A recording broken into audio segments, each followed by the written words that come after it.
Hey guys, in this video, we're going to take a look at how you can show or hide text messages content on the lock screen on the iPhone 13 or the iPhone 13 Pro. First, let's go back to your home screen by swiping up at the bottom of the screen. And here on the home screen, you want to tap on Settings. In Settings, we're going to go down and tap on Messages. Next, go down and tap on Notifications.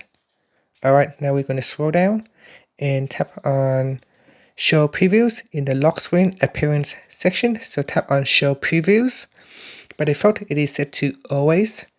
Now you can choose when unlocked. So when the phone is not locked, it can show the content previews on the lock screen, or you can choose Never, which is to always turn off.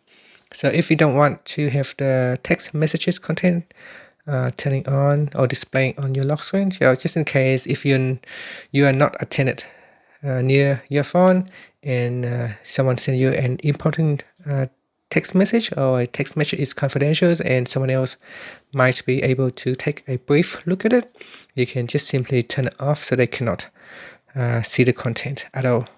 And that's it. Finally, you can swipe up to go back to your home screen. Thank you for watching this video. Please subscribe to my channel for more videos.